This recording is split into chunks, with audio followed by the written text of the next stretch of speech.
time for the final day of HGC Korea here for part 1 of Phase 2. My name is Wolf. With me is G-Clef, and it's going to be a good night of Heroes of the Storm because MVP Black is playing.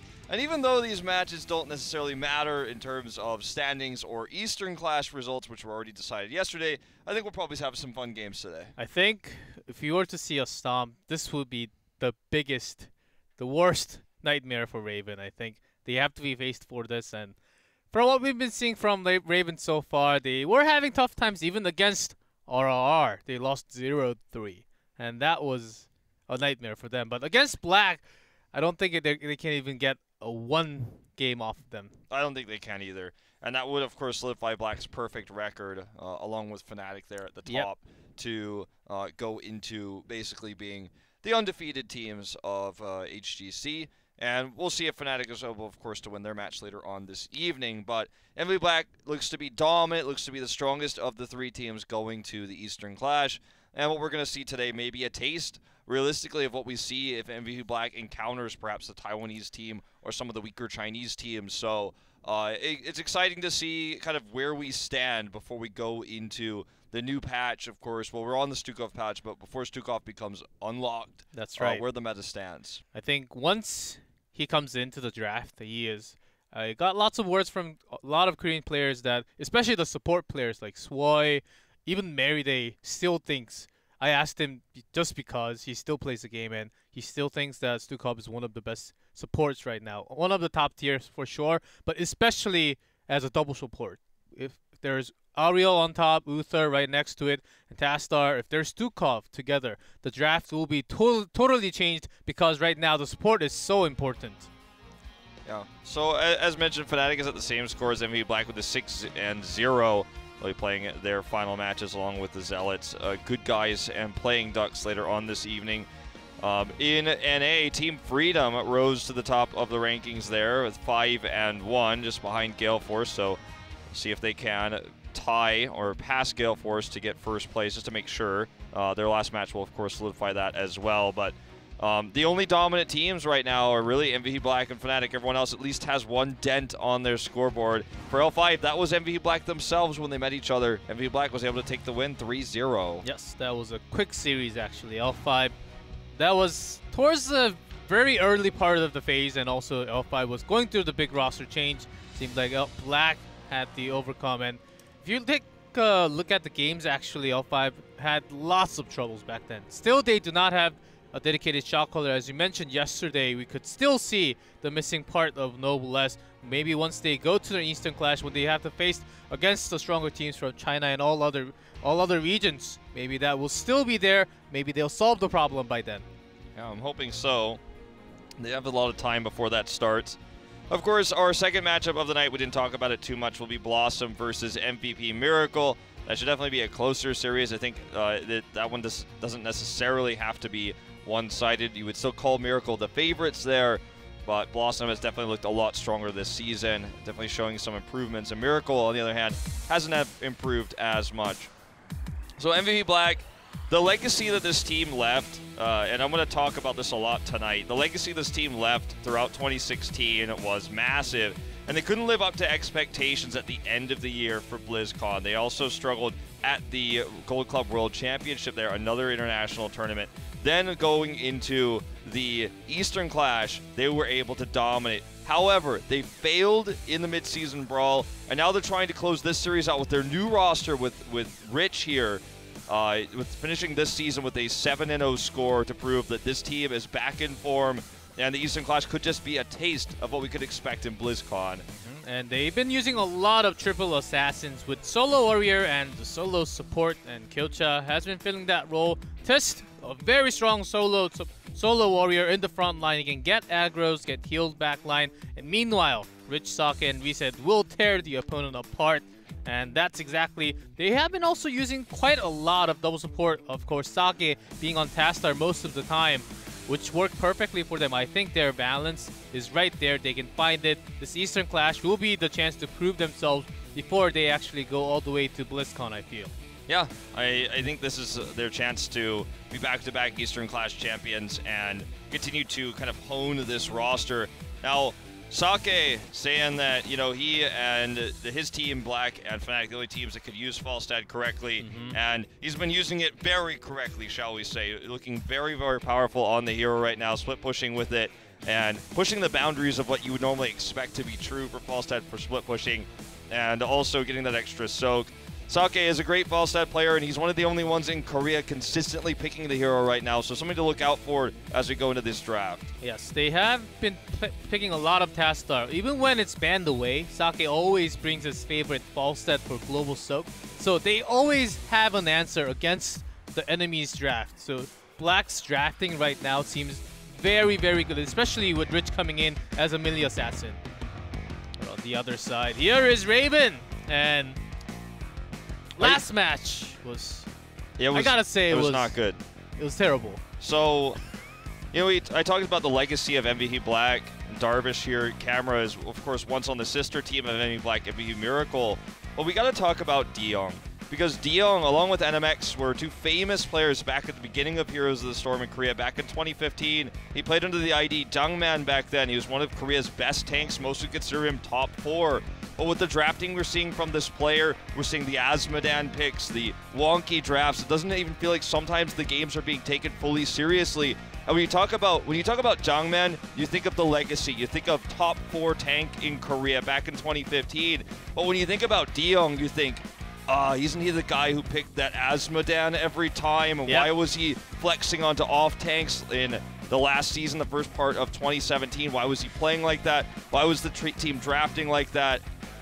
And why are we seeing so many Azmodan picks? And, 0-3, 0% win rate, and even Avatar on this team, it's 0-4. And something that worries me is that Avatar, Darvish played it twice, NMX played it once, and Chom played it once. Just by listening to that, there is something wrong in the team. Yeah, I mean, I have to just say, I think it's time to tighten it up, or perhaps we see roster changes going forward. As it only feels like when I look at the booth, I see only Deong is smiling. He's the one who's making these Azmodan picks, and there's a massive difference between what we used to know for Deong, what he was famous for, and what he's famous for now. And as this split comes to an end, I think this last series is a chance for him to at least redeem himself for the fans. We're heading into Battlefield of Eternity for game number 1, and it is going to be the map pick of Raven, who actually did a very smart ban, in my opinion, on Dragonshire. Yep, Black showing the super strong macro all the time. So Dragonshire ban seems very reasonable. And going to BOE, and something interesting that I found from all the data mining that I did on my own. The average game time of MVP Black is 1540. And average game time of Raven is actually 1557. So in average, if one team has to win and one team has to lose, so we're going to have about 15-minute games tonight, and that seems all right. It seems all right. Well, it may be that feels like somewhat of a mercy rule, G-Clef, as we go into this one. We'll see how quickly MVP Black can demolish Raven. As if you thought this series was going to be beautiful and super high level, at least half of it will be. You have to expect. Half of it will be, for sure. And I don't mean to speak ill of Raven, but the team has disappointed. They've not impressed. And I think it's time to step it up or step down. So they were able to defend their spot going into the Crucible last season, but they just haven't proved that they deserve it. They even lost to RRR last week, as you mentioned. There we go. Haven't picked Genji in a while. Genji seems pretty good. Hey, we saw him yesterday. Did lose. But here's Genji. Well, Black oftentimes, because they win all the time, of course, they were oftentimes picking Stitches with a pair up with a Malfurion or Uther most of the time, but once they have that open, they're just going to take it like that, you know.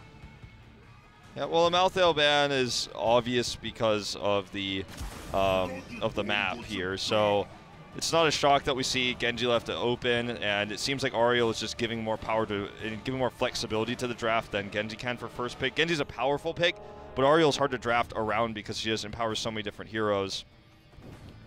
As Chom is popping off in the booth there. All right, so he's going to grab his Karazim here early on, so an unusual pick, but looks like he's happy about it. We'll see if he can prove why this is going to be prioritized this highly. Maybe they're looking for extra support. I was a little bit thinking something like Tassadar and bringing their own strength, which was a team fight, not the macro. And Karazin coming into draft already seems a little bit confusing to me also. Okay, Black has their favorite Tassadar open still. And Uther is still available. They can still go for the double support or even Rehgar.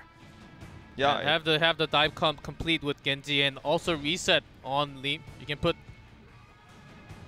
Yeah, I mean, there's Tassadar is also available still, so we could see one of those crazy dive comps. But going to be Malfurion, in fact, focusing on the silence here and the more sustained healing, which leads them to believe they're probably going to grab a more standard DPS here. A new Brock, pretty unlikely. Yep, going to be the Tassadar coming in. Okay, double support. So double support for the Genji. And I say Tassadar's kind of like a standard DPS. It's being built and played more like a DPS recently with the Psystorm builds coming out, the Archon leading into Twilight Archon. I would love Black to actually bring in triple DPS. So there's a Tracer bin. I was thinking of Genji Tracer along with Li Ming. That could have been very effective against Raven because their positioning is so far off.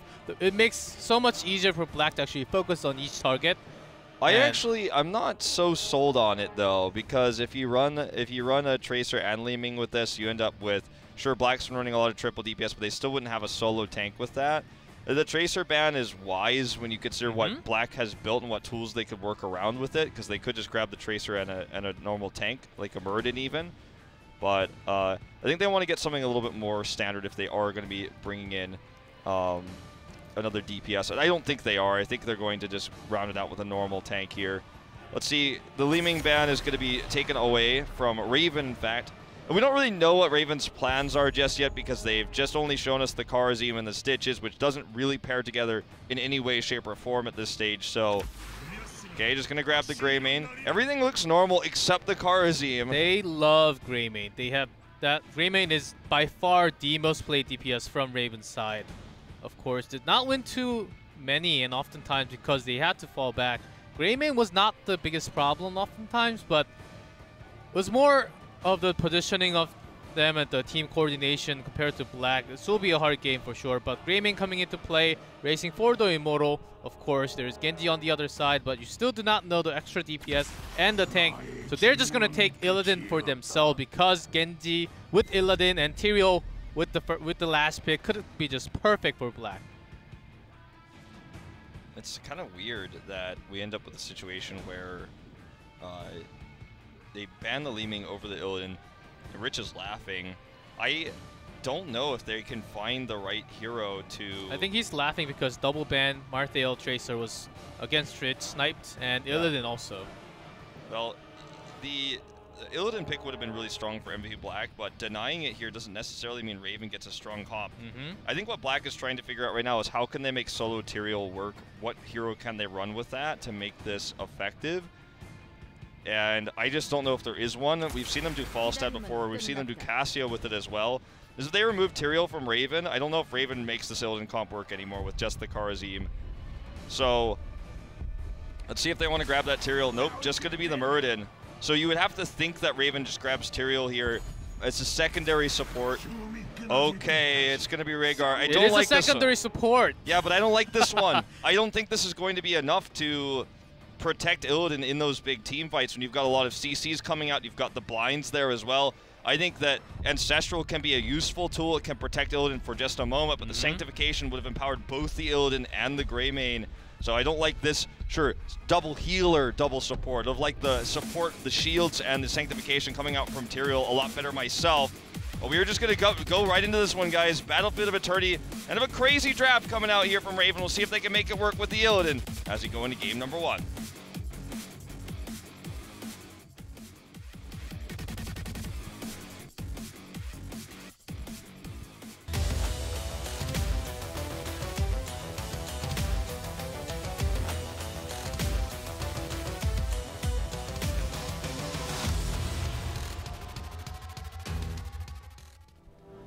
In blue, MVP Black, Reset on Cassia, Sake on Tassadar, Kyocha on Malfurion, and Rich, of course, on Genji, and Tist on that Muradin.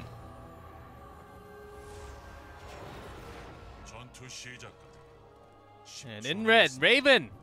Darvish on Karazim, Hamlin on Illidan, NMX on Stitches, Diong on Greymane, and Chom on Regar. Okay, so Darvish on his old support hero.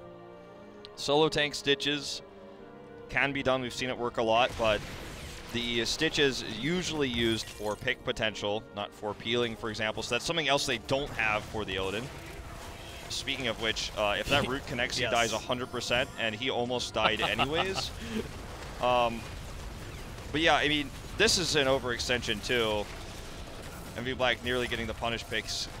They did get a decent amount of damage done, and because they got away with it, I can't be too unhappy with Raven.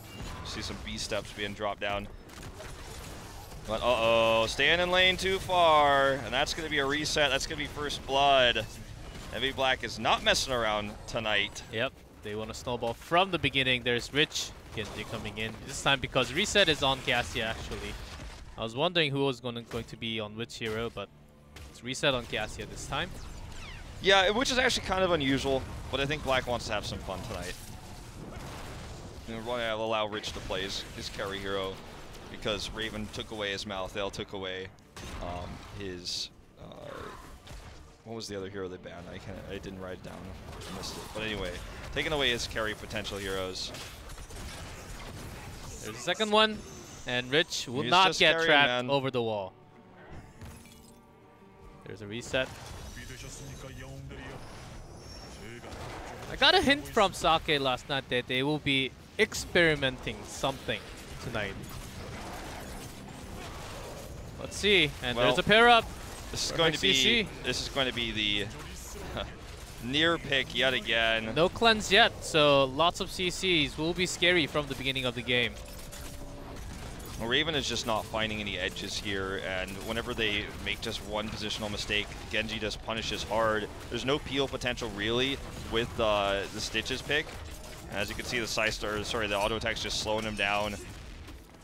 So Rich is having a field day as they kite around this Immortal. They're going to knock it down to half health. We'll get the halftime win here. Might even get a pick with it. Reset does need that shield. Big line comes in and looking for an MX. Rich does get the kill, but does not get the reset. It's been a while. Oh, such a good timing there for the deflection. He actually may survive here still. Does not, actually, at the end of the day. But he lived way too long there. Diong now getting slowed. Reset with the dive in. And Hamlin finds himself greedy as hell here, trying to knock Sake off the map. Will find himself going down, so it's a win big time here for MVP Black. Who not only will win this halftime, but will likely win the next phase of the Immortal as well. So a few seconds before the team fight, Darvish on Karazim was doing the damage onto their own Immortal for a while. So they were missing the heals and the damage coming in. Fighting right after. They could have just retreated and try to get some soak because they were behind, and it's already 6 kills that Black took. They even got 1 kill, but not going to be enough. Yep, definitely not going to be as significant. Now the invade coming over, as it was super obvious what Raven was doing. They didn't disguise this in any way. There's nice hook, at damage least. coming in there, fighting over the camp. There's first kill. Looks like that was a reset, actually. It was a reset, and not anymore, though. Tome is going to go down. That's the grab on the camp as well. NMX with no escape here. He Stitches. Rich is diving over the wall here. This is the flank. Tis dives in as well. They want more than this, but now they find themselves trapped on the other side of the gate. And they are going to have to retreat away as soon as they can break it down. I'm not talking about Lucio. Break it down. It's more than that to Rich dives in. Oh, he's going in. He doesn't want to stop. They had time. Immortal was pushing the sport from the beginning, so. And no one was stopping it, so it had decent shields. I think it was about 2/3 shields, so it just knocked the fort down. Now it's going to go ahead and start hitting on this keep wall, and maybe that 15-minute average game time you were talking about gets reduced here, at least for MVP Black in this first game. I suppose it would be for both teams, right? And it's just not looking to be a good time here for Raven. With the draft, you shouldn't really be surprised with their positional mistakes and how they're rotating one by one, not together. Black is just 4-man pushing them down while Cassia soaks the bot lane. Just always getting the better ends of the trades. The basic skills of trading damage, especially with the positioning start, and the coordination is just amazing from Black. Raven is trying to defend, but Rich will just get away like that. All right, so, I mean, Raven, they've basically done everything okay. Like, can't be really critical of what they've done, but when they took the mercenary camp, it was super obvious they were doing it. They weren't ready for the invade. When things got disjointed, they went down different paths, and they got ganked as a result. Hamlin, this is another example of one such gank where Hamlin is just too far forward in lane. They don't realize the rotation is coming down. Now they get gated out by the root. It's going to be multiple kills here. It's like going to be triple, and you know, you've got to be communicating rotations down like this. You have to be, if you're Chom in the top lane, saying, hey, they are all going down. It's a 5-man rotation. I know you want those last 2 minions, but you should probably just get behind the gate. There's no communication going on for Raven to call these ganks out, and so as a result, Black is just getting free kills, 12-1 currently. And with the comp they have, it's easy for them to get those picks. The Roots denying people from getting into the gates. Just really great usage of Malfurion here. Level 10-7. Yeah, this is insane. 10-7. We do not see games like this very often. Only in my team league sometimes. Yeah, well. Not in competitive. At least no one else gets to watch those games, so I have them too. At least thousands of people aren't watching when that happens. Well, let's see. We might see Haymaker. I suppose it's a possibility. Or even Valkyrie coming in. Reset's holding in. It is ball. There's a big line, and he's diving in alone, just trusting into Shasake from the side. Dreaming it's Haymaker, and Twilight Dream is going to silence. Here comes Rich with the Dragon Blade. Gets 2, and Moog looks for more here. Yeah, NMX going to get force walled out here. He gets taken out. Both force walls used by Sake were actually really well timed. And I have to say, Sake's moved more into the range flex more than the range carry, and sure, Rich is playing the Genji in this game, but it's been mostly Reset who's actually been playing the carry roles. And I've been pleasantly surprised with Sake on the Tassadar, for example. He's been looking really good. The fall stat we've been seeing out of him towards the second part of the split, it feels like it suits him better, and Reset has kind of taken over his role, and it's very refreshing to see. Sure, in this case, again, he's playing the Cassia. It's a little bit different, but I'm very happy with how the evolution of MV Black has occurred after Rich has rejoined the team. Raven has a chance after 10. If they take Gorge and bringing the burst damage with every single damage source they have, they can get a pick. But are they going to reach that level 10 in this game? I don't think so. I think this game ends here. Oh, he didn't even blink out of that, man. Oh, well, I mean, this is a fully shielded, well, nearly fully shielded. Let's say 90% shielded. Immortal walking down the bottom lane.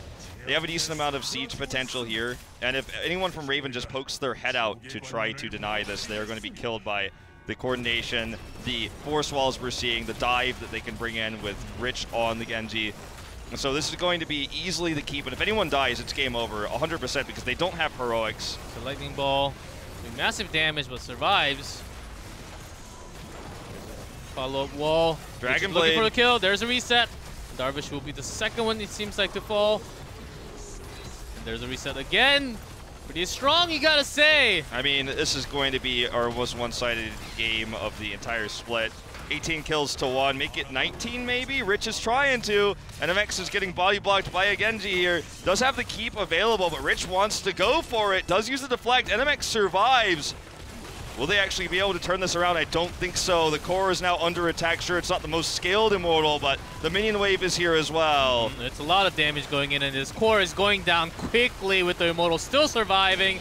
And the core goes down. Game 1 goes to MVP Black, and Raven does not hit level 10. Did not hit level 10. I didn't see the final game time there. I want to say something about like 9 minutes. About 9 minutes, yes. So very quick game for MVP Black. And when you look at the draft for Raven, why the prioritization of Kharazim doesn't feel like it makes sense. You have the double support with Rhaegar and Kharazim for the double heals, but that would have only really gained value post 10, where Rhaegar can use Ancestral and then protect Illidan in the fights. They really got dominated there because the rotations for Black were better. They got the picks every time the members of Raven were trying to, when they were in the Immortal area, I don't know what else to call it, the battlefield, if you will, when they would rotate back to lane, that's when they got caught so many times because they took the short path instead of going back through their own gate and going through their main base. So they got caught, they got picked by these 4-man, these 5-man rotations. There was clearly no communication going on when sometimes Chom was up in the top lane solo, and there's 5 people that just left that lane to go down, and still people are in the middle of the lane. That shouldn't be happening. Well, Raven had 10% win rate, but make that 8.3 after that game. 8.3 repeating? I don't think so, but I wanted to give him I just something. wrote that down. But their average KDA is 0.5. 0.5. Yeah. And that's very surprising. And after that, I think it went down a little bit more, but it's going to be a very stompy series, as we mentioned. And after watching Game 1, their drafting is just out of this world right now. It seems like they're not in the meta for sure. And Kerasim's second pick, starting from that point, That's when you got to be skeptical, I right? was lost. Because if you want to run the double support Mhm. like this, there's no reason to pick up the Karazim that early. If they want to run something else, I don't know, man. That was dirty. I'm not a big fan of that draft. But after that game number 1, I think it's, as Saka said, I think they can still bring up some experimental things before the Eastern Clash. I'm pretty sure maybe they do not actually want to use it before to hide that secret card, just to use it in the later games in the coming weeks. I think Sake is just trolling you, man. Maybe